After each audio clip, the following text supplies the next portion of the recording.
Dear students, आज हम लोग स्टार्ट करते हैं कंपाउंड इंटरेस्ट। कंपाउंड इंटरेस्ट से पहले समझते हैं इंटरेस्ट क्या होता है। इंटरेस्ट मीन्स अगर हम किसी बैंक में या किसी व्यक्ति के पास में कुछ रुपए जमा करते हैं या कहीं बैंक वगैरह से हम कुछ रुपए बारो करते हैं, उधार लेते हैं, तो जब हमारा एक फिक्स्ड टाइम इंटरवल के बाद में पेमेंट करने का जब समय आता है, तब जो रुपया हमने लिया होता है या फिर जमा किया जाता है उसके अलावा भी कुछ पैसा हमको एक्सीड मिलता है। जैसे बाय द वे अगर हमने कहीं पे 1000 रुपीज़ डिपॉजिट किए थे और 3 इयर्स के बाद में हमको बाय द वे 1100 रुपीज़ मिलते हैं, तो इन 100 रुपीज़ को हम क्या बोलेंगे कि ये हमको एज ए इंटरेस्ट मिले। यहाँ पर जो टर्म्स आती हैं, टर्म्स में क्या है, सबसे पहली बात है प्रिंसिपल। प्रिंसिपल क्या होता है? प्रिंसिपल अमाउंट मीन्स वो अमाउंट जो हम कहीं डिपॉजिट करते हैं या फिर कहीं से बारो करते हैं। अगर कहीं से लोन लिया है तो जिस अमाउंट का हमने लोन लिया है वो प्रिंसिपल अमाउंट। किसी बैंक में हमने फिक्स डिपॉजिट किए तो जितने अमाउंट का हमने डिपॉजिट किया है वो इसका क्या हुआ? Principal amount. Rate of interest आमतौर पे परसेंटेज में लिया होता है। रेट ऑफ इंटरेस्ट का मतलब क्या हुआ कि पर ईयर हमको 100 रुपीज़ पर जो कुछ भी अमाउंट पे होगा उसको हम क्या बोलते हैं? Rate of interest. आमतौर पे इस तरह से दिया हुआ होता है 10% पर एनम। टाइम, जितने टाइम के लिए हम डिपॉजिट करते हैं या बारो करते हैं वो टाइम, वो एक सर्टेन लिमिट क्या कहलाती है? हमारी टाइम। फिर आता है नेक्स्ट अमाउंट। अमाउंट क्या होता है? जो हमारा फाइनल पेमेंट होता है उसको हम अमाउंट बोलते हैं। अमाउंट में आमतौर पर प्रिंसिपल और प्लस इंटरेस्ट, इन दोनों चीज़ों को ऐड कर लें तब हमको क्या मिलता है? अमाउंट। पहले कंपाउंड इंटरेस्ट समझने से पहले हम क्या समझते हैं? Simple interest. By the way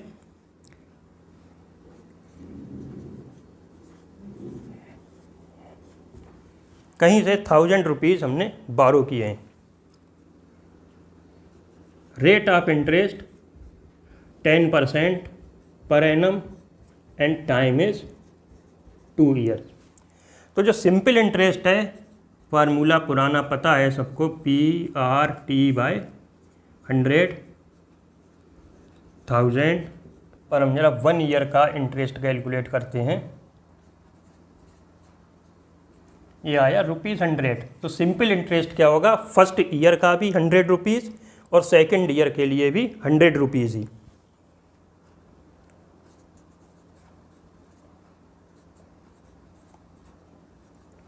first year के लिए भी ये 100 रुपीज़ रहेगा, सेकेंड ईयर के लिए कैलकुलेट करेंगे तब भी 1000 × 10 × 1/100 = 100। मीन्स हमने जितने समय के लिए भी इसको डिपॉजिट किया था तो हर साल के बाद में हमको जो इंटरेस्ट मिलेगा वो कितना होगा?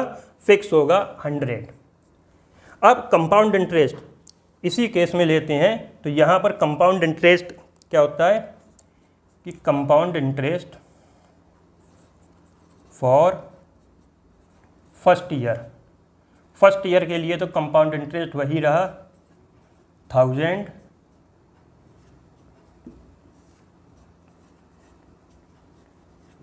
Means 100 rupees.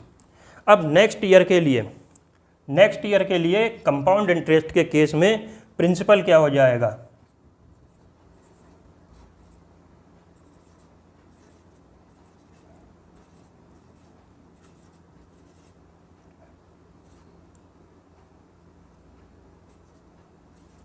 सेकेंड ईयर के लिए अब प्रिंसिपल क्या हो जाएगा? जो फर्स्ट ईयर का इंटरेस्ट था वो हमारे प्रिंसिपल में ऐड हो जाएगा, और सेकेंड ईयर के लिए हमारे लिए प्रिंसिपल अब कितना हुआ? 1100।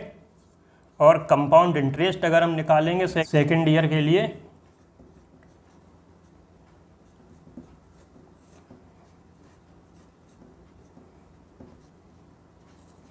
तो अब यहाँ पर टोटल इंटरेस्ट हमको मिलता है 100 + 110 मीन्स 210। और सिंपल इंटरेस्ट के केस में दोनों साल के लिए हमें इंटरेस्ट मिला था 100 + 100 मीन्स 200। ये क्या रहा? डिफरेंस। कंपाउंड इंटरेस्ट में क्या होता है? हर साल का इंटरेस्ट नेक्स्ट ईयर के प्रिंसिपल में ऐड हो जाए। एक क्वेश्चन लेते हैं हम। प्रिंसिपल है ₹8,000, time 3 years and rate of interest is 10% per annum.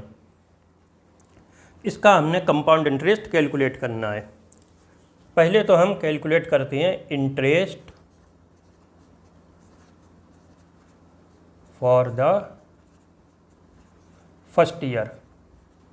First year के लिए इंटरेस्ट वही सिंपल इंटरेस्ट का फार्मूला अप्लाई कर देंगे, PRT divided by 100, principal into rate of interest into time upon 100। 8,000 into 1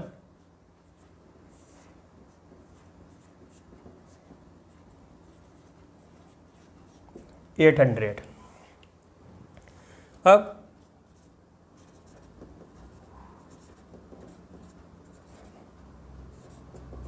principal for second year. Second year के लिए principal क्या हुआ, जो हमारा इनिशियल प्रिंसिपल है ₹8,000, उसमें हम ये 1 ईयर का सिंपल इंटरेस्ट ऐड कर देते हैं। तो ये 8,800 ये सेकेंड ईयर के लिए प्रिंसिपल हो गया। अब सेकेंड ईयर के लिए हम कैलकुलेट करेंगे इंटरेस्ट।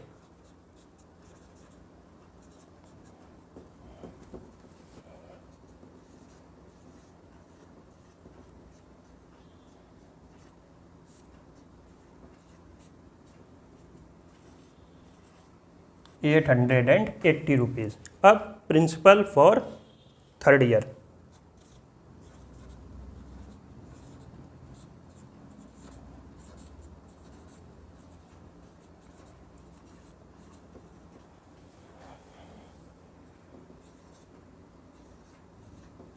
जो सेकेंड ईयर के लिए प्रिंसिपल था उसमें सेकेंड ईयर का हम इंटरेस्ट ऐड कर देंगे। तो थर्ड ईयर के लिए प्रिंसिपल हुआ ₹9,680। अब इंटरेस्ट इस थर्ड ईयर के लिए कैलकुलेट करते हैं, 9,680 into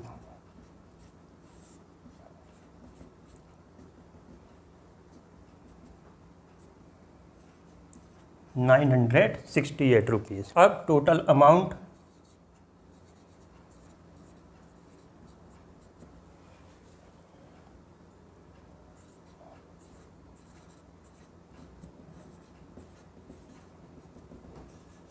eight and 6 14 carry 1, 9 6 15 and 1 16 carry 1,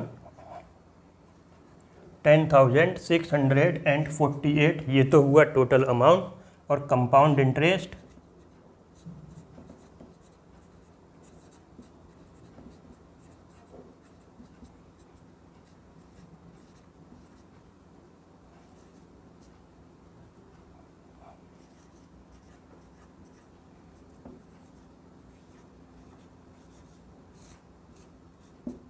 next question is find the amount and compound interest on ₹40,000। Means principal कितना है, ₹40,000 फॉर 1.5 ईयर। टाइम पीरियड कितना है, 1.5 year at 10% per annum. Rate of interest is 10% per annum. आगे given है हमको कि rate of the interest being compounded semi annually. जो interest हमको मिलता है वो कंपाउंड कैसे होता है, सेमी एनुअली। तो semi annually means half year. तो 1.5 ईयर में हमारे पास में हाफ ईयर 6 मंथ के टाइम इंटरवल्स कितने होंगे, 3। तो 1.5 year means 3 half years. Next rate of interest दे रखा था 10% पर एनम। और जब ये कंपाउंड होता है सेमी एनुअली तो हमने इस रेट को भी सेमी एनुअली कैलकुलेट कर लिया। कैसे, 10 को 2 से डिवाइड करके कितना हुआ, 5% सेमी एनुअली। आगे क्वेश्चन करते हैं। पहले तो वही interest for the first half year.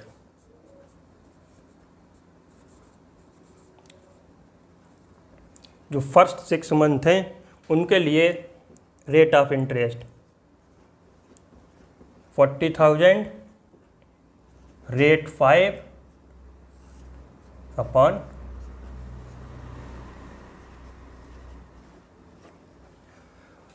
First half year के लिए इंटरेस्ट कितना आया, ₹2,000।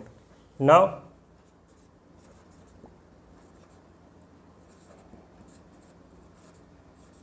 प्रिंसिपल फॉर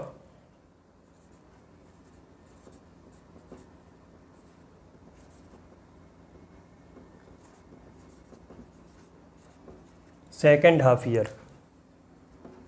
क्या हुआ, प्रिंसिपल हमारा ऑलरेडी था 40,000, उसमें फर्स्ट हाफ का इंटरेस्ट 2,000 रुपीज़ हम ऐड कर देते हैं।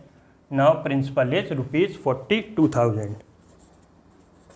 Interest for second half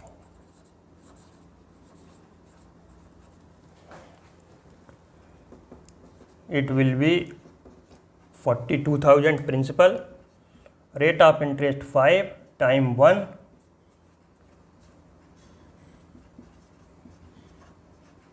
$2,100. Now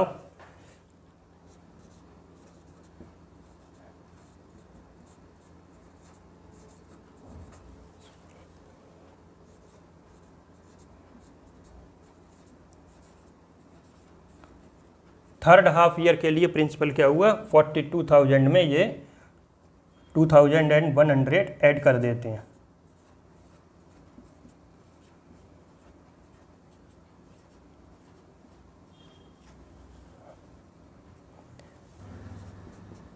interest for third half year वही अप्लाई करेंगे, PRT divided by 100।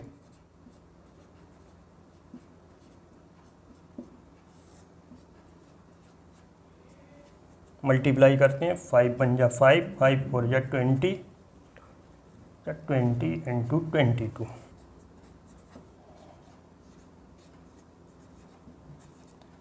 Amount to be paid after 1.5 year will be